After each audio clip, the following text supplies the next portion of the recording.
Assim nós chegamos ao nosso quinto tópico de Apocalipse, capítulo 21, verso 1 até o verso 8.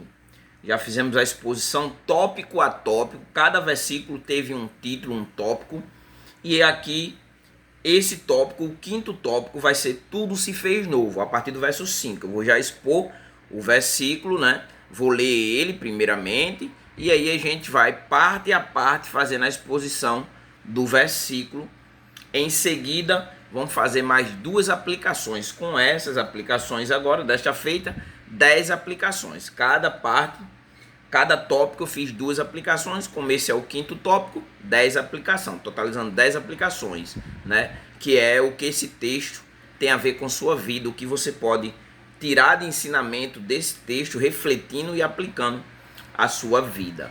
Também lá no canal, na playlist Apocalipse, você vai encontrar um vídeo sobre com a temática do milênio, um estudo sobre a temática do milênio, né? Na verdade está dividido em 3 tópicos, 3 partes, então são 3 vídeos, né? Só sobre o milênio, Apocalipse capítulo 20, versículo 1 até o versículo 10. Inclusive a próxima sériezinha vai ser sobre o juízo final, voltando para Apocalipse a partir do verso 11 até o verso 15. Mas sem perca de tempo, vamos estudar agora esse versículo 5 de Apocalipse capítulo 21. Então, se você tem uma Bíblia aí, mesmo que seja no celular, a tradução que eu estou usando é Almeida século 21, eu vou fazer aqui a leitura e logo em seguida expor o texto. O versículo diz assim: o que estava sentado sobre o trono disse: eu faço nova todas as coisas. E acrescentou: escreve, pois estas palavras são fiéis e verdadeiras. Então, nós vemos aqui Deus aqui falando, né, orientando a João, né, e o texto descreve que ele está assentado sobre o trono, está fazendo nova todas as coisas, né, e ele diz: escreva, pois estas palavras são fiéis e verdadeiras. Então vamos agora aprofundar um pouquinho isso, vamos aprofundar o verso, vamos expor um pouquinho, vamos trabalhar um pouquinho esse versículo, que começa, você vai ver logo no comecinho do verso, diz assim: o que está sentado sobre o trono disse, né? Nesse caso aqui, quando o texto diz o que estava assentado, né, sobre o trono, que está assentado aqui, está fazendo referência direta ao próprio Deus, né? E Deus, ele governará, né, a nova ordem, né, o novo céu e a nova terra, né? É Deus que será o governante desse novo céu e da nova terra, né? Então o texto diz o que está sentado no trono, no caso o próprio Deus. E a própria palavra aqui também, quando nós observamos, quando ele diz sobre o trono aqui, diante do texto, simboliza a autoridade de Deus, né? Simboliza o juízo de Deus, né? Como também traz a compreensão da redenção agora desta feita consumada, né? Já passou, o texto começa logo após o juízo final, né? Mais conhecido como o grande trono branco, que será a nossa próxima exposição. Vamos estudar esses versos aqui, o versículo 11 até o versículo 15. Então chega o novo céu e a nova terra, e agora podemos dizer a redenção, nesse caso uma redenção consumada. E ainda no verso, ainda no princípio do verso, quando ele diz, né, o que estava sentado sobre o trono, o próprio Deus, como eu trouxe, né, trazendo a compreensão de autoridade, e o texto diz que ele que vai falar, e disse, né, no caso aqui é a voz diretamente lá do trono, né, que marca no caso o início desta feita da restauração, né, redenção consumada e restauração definitiva, né? E aí o verso ele vai continuar dizendo o seguinte: e faço nova todas as coisas, né? O faço aqui, você vai observar que é uma ação contínua, uma ação eficaz, né? E o que faz, né? O texto diz novas, né? Também faço nova todas as coisas, novas faz referência direta à renovação, né? Como também uma renovação qualitativamente superior, né? À antiga criação, né? Ou a criação que sofreu os efeitos diretos da queda de Adão e Eva. E se formos ver de forma mais abrangente, ampliando mais, vai fazer referência ao que nós vemos no verso primeiro, né? Quando João vi um novo céu e uma nova terra, pois o primeiro céu e a primeira terra já se passaram e o mar já não existe. Então abrange o novo céus, né? A nova terra, a humanidade redimida, né? Restaurada, renovada, né? Os que serão arrebatados, né? Como também aqueles que ressuscitarão, né? Como foi tratado na parte anterior, né? Aqueles que se revestiram de incorruptibilidade, né? E aí também abrange relações, né? Agora será uma nova relação do homem para com Deus, como nós vimos no verso 3, o próprio Deus vai estar entre os homens, né? E aí eles serão seu povo e Deus mesmo estará com ele, como também faz referência à abrangência do tempo, um novo tempo, não mais o tempo onde um tempo caído, um tempo onde a humanidade caminha, né, em volta aos seus pecados, a uma vida direta de corrupção devido à queda, né, da humanidade. Então não vai haver mais essa compreensão, não vai haver mais ali corrupção, né? O pecado não vai mais prevalecer ou predominar sobre a vida dos seres humanos, não vai haver essa dualidade entre essa batalha espiritual entre a natureza caída e a natureza redimida, né? A partir da renovação da mente do ser humano, né? Quando ele confessa a Jesus como Salvador e o Espírito Santo passa a habitar em sua vida. Mas ao contrário de tudo isso, tudo será transformado. Teologicamente, você vai ver que cumpre o texto que eu já trabalhei em um outro tópico, de Isaías 65:17, pois criou novos céus e nova terra, e as coisas passadas não serão lembradas, nem serão mais recordadas, né? E aí a humanidade que adentrará, que fará parte dessas novas coisas, né? Como foi tratado, o novo céu e essa nova terra, são aqueles, né, que são uma nova criatura, e já são uma nova criatura, por mais ainda que não tenham sido glorificados, agora, né? 2 Coríntios, o apóstolo Paulo, no capítulo 5:17, diz: portanto, se alguém está em Cristo, é nova criação, né? As coisas velhas já passaram e surgirão coisas novas, né?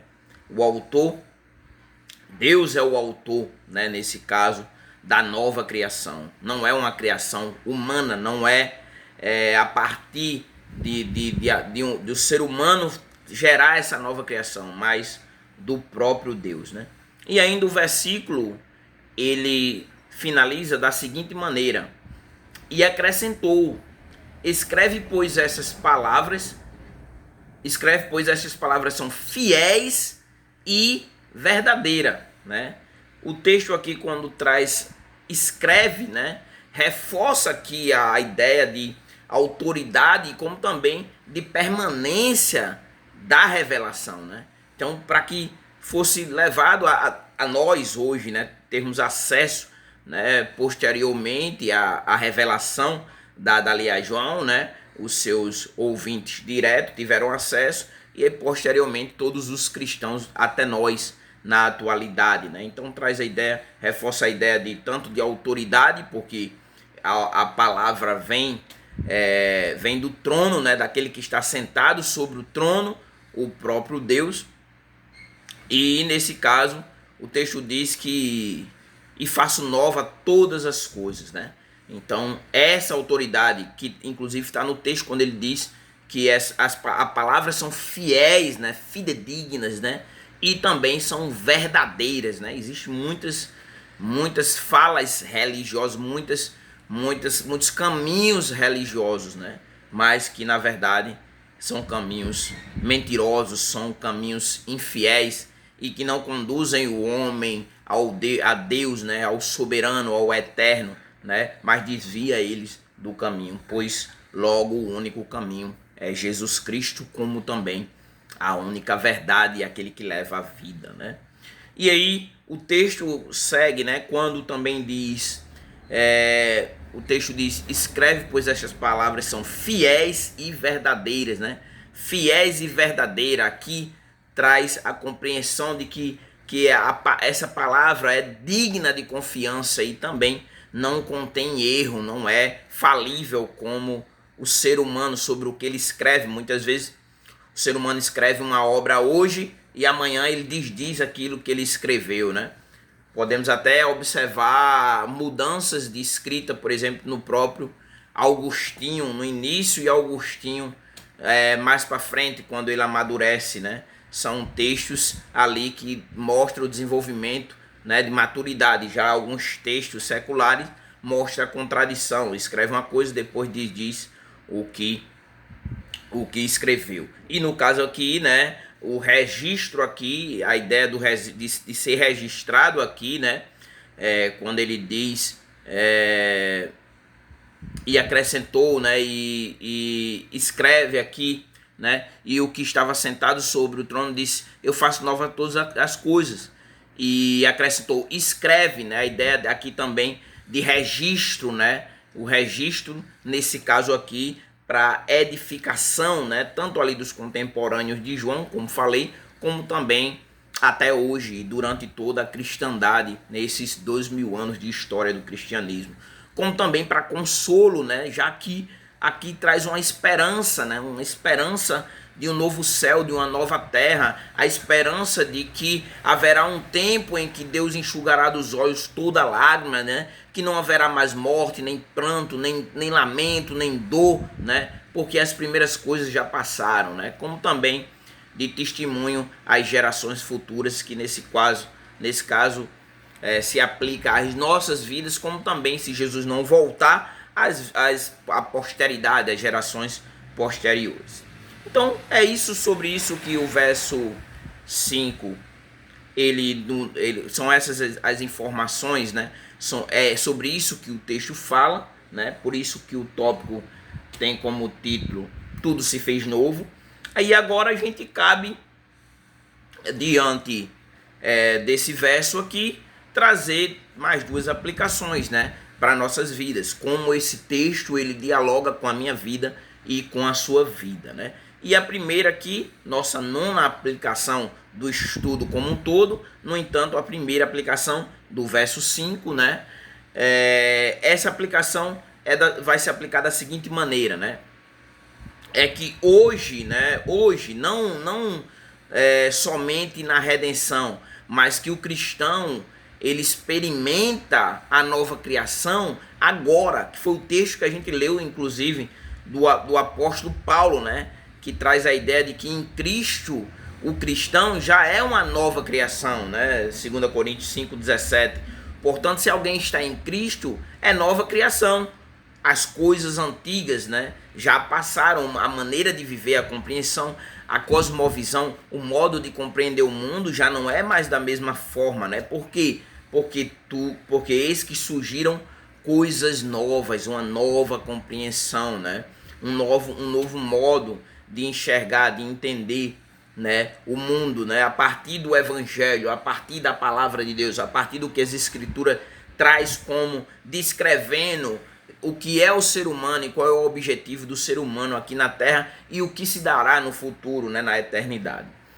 O apóstolo Paulo ainda, para contribuir, em Efésios no capítulo 2, o versículo 10, diz assim, pois somos criação de Deus, realizadas em Cristo Jesus, para fazermos boas obras. Então, como nova criatura, cabe ao cristão praticar boas obras, né? Não para buscar uma meritocracia salvífica, porque a sua salvação foi promovida e executada pela morte vicária de Cristo na cruz, mas por ter sido, né, regenerado, né, nascido de novo, né, por ter se convertido, por ter mudado de direção, antes rumo à condenação, agora rumo a eternidade, né? A salvação agora cabe como forma, né, de ser parecido com Cristo, como forma de gratidão, né, à prática das boas obras, já que agora você é não mais uma velha criatura, mas uma nova criatura, né? E aí, essa transformação, né, se você não professa Jesus como Salvador, essa transformação, ela começa primeiramente no coração do homem, né, e se estende a toda a criação, né?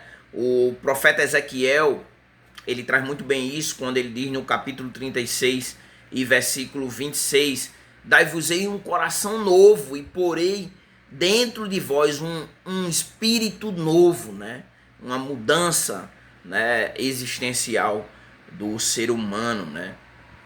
E o cristão, ele é habitado, ele é templo e morada do Espírito Santo de Deus. O apóstolo Paulo, em Romanos, depois de trazer toda a sua teologia ali, né, poderíamos dizer uma teologia sistemática do livro de Romanos, quando ele chega no capítulo 12 ali, que ele vai passar a aplicar agora a vivência prática, no capítulo 12, o versículo 2, ele diz assim: transformai-vos pela renovação da vossa mente.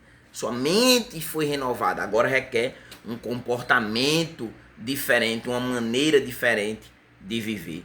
E aí a reflexão aqui, diante dessa primeira aplicação, é que o cristão, ele deve permitir que Deus renove sua mente, né? Renove seu caráter, né? E relacionamentos, e isso diariamente, né? O Senhor fará isso, né? A partir do momento que você, se você não for cristão, que você entrega a sua vida para Ele, né?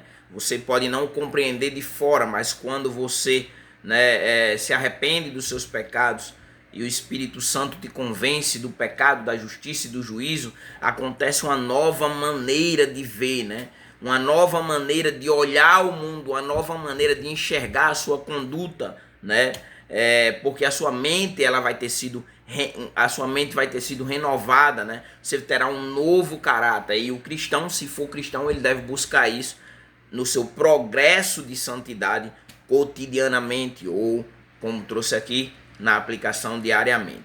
E ainda temos uma outra aplicação, nossa 10ª aplicação e nossa segunda aplicação desse tópico, tudo se fez novo, né?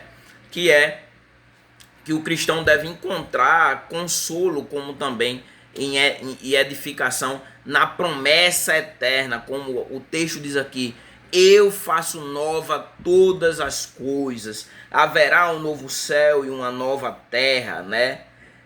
A nova Jerusalém, ela vai descer do céu, né?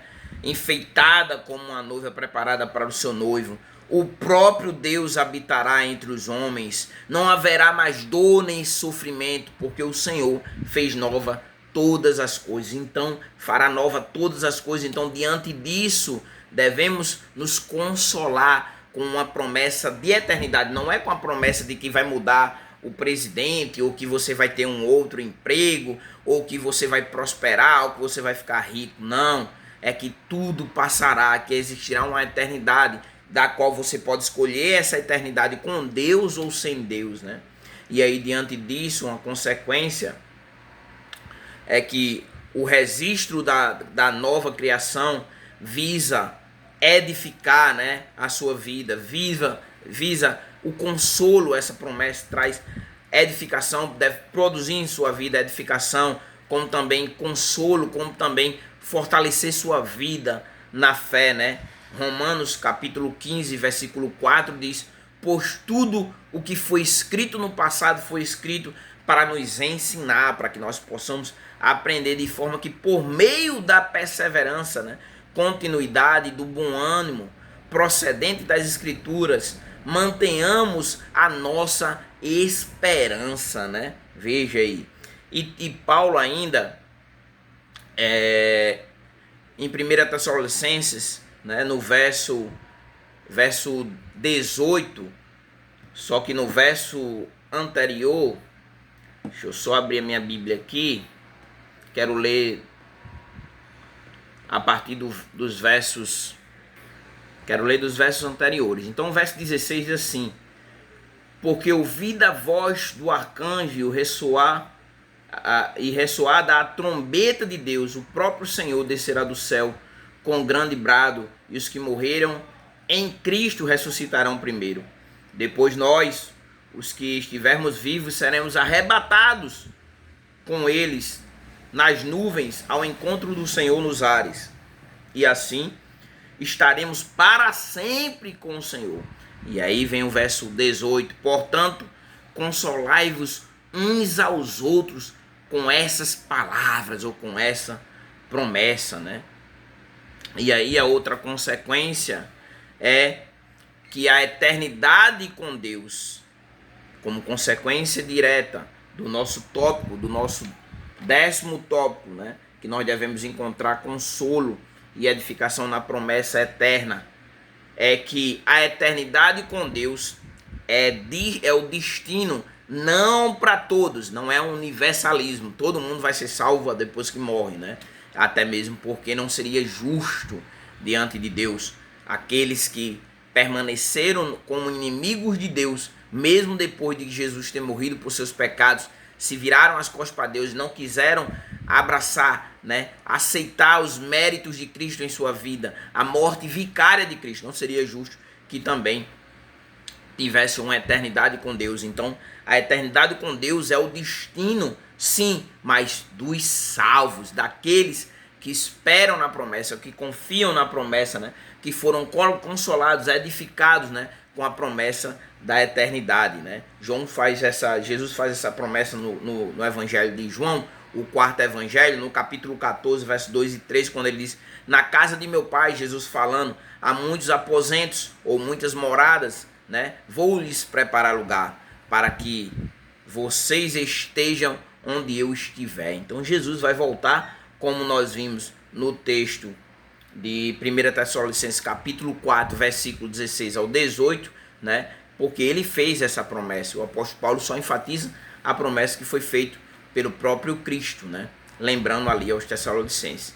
E ainda em João, né, no texto clássico, o texto do Evangelho, a exposição do Evangelho, a síntese do Evangelho, João 3,16, que diz que Deus amou ao mundo de uma tal maneira, né, que deu o seu Filho unigênito, agora o finalzinho, para que todo aquele que nele crê não pereça, mas tenha a vida eterna. Então, a eternidade com Deus é o destino dos salvos. Então, cabe a você, se não professa Jesus como Salvador, se tem interesse também, você pode vir aqui no canal, tem também o meu número aí de WhatsApp, pode entrar em contato que eu vou ensinar para você, ou passar ensinamentos, lições, vou estudar com você a Bíblia, caso você deseje, né? Estudarei com você a Bíblia para que você tenha conhecimento de tão grande Salvador, né? Se você tem interesse, mesmo sem compromisso algum, mas quer conhecer um pouco mais sobre Jesus, estou à sua disposição para lhe ensinar de acordo com o Evangelho, né? O Evangelho de Jesus Cristo, né? E aí, a reflexão para concluirmos é que diante disso, né? Diante de entendermos que essa promessa, ela vai produzir na sua vida consolo e edificação, né, para a sua vida, para que você persevere, para que você permaneça de pé, né, até a vinda do Senhor Jesus Cristo, ou a sua morte, e encontrar ali com o Senhor, né, na eternidade, né, porque não há após a morte, não há mais o que fazer. Hebreus 9, 27, né. Vou até ler esse versículo aqui, que é importante, para que você entenda que enquanto você estiver vivo, ainda há esperança, mas depois da morte já não resta nada mais a fazer, né? Porque a sua eternidade já foi definida em vida. O texto diz: e como está ordenado aos homens morrerem uma só vez, vindo depois o juízo. Então, diante de tudo isso, para você que é cristão, busca cada dia a reflexão final, alimente a sua alma com essa verdade, né? E nesse caso aí, ela vai nos sustentar, principalmente nos dias difíceis, né? Que a promessa de que tudo, né, se fará novo, né? Que vai existir uma eternidade do qual as coisas que nós passamos nessa vida, o sofrimento presente já não mais existirá, não haverá mais morte, mas estaremos num corpo imortal, num corpo incorruptível, né? e aí não haverá mais a prevalência da maldade, nem da angústia, nem da tristeza, nem da dor, porque tudo isso terá passado. Então alimente sua alma com essa verdade, né? Para que quando vier os dias difíceis, e eles virão, você esteja sustentado, né? Alicerçado não nas palavras aqui de Alex, né, do irmão Alex, não, mas alicerçados na rocha, né? Alicerçados em Jesus Cristo, né?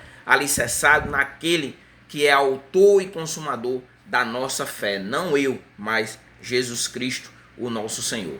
É isso. E aí no próximo tópico, né, o nosso penúltimo tópico, estamos chegando à conclusão do nosso estudo, né? A herança dos vencedores. Se você vencer, você vai ver no próximo tópico qual será a herança dos vencedores. E aí no último tópico nós veremos também que haverá um destino para os ímpios, para aqueles que abdicaram, optaram por não querer saber de Jesus Cristo como seu único suficiente Salvador.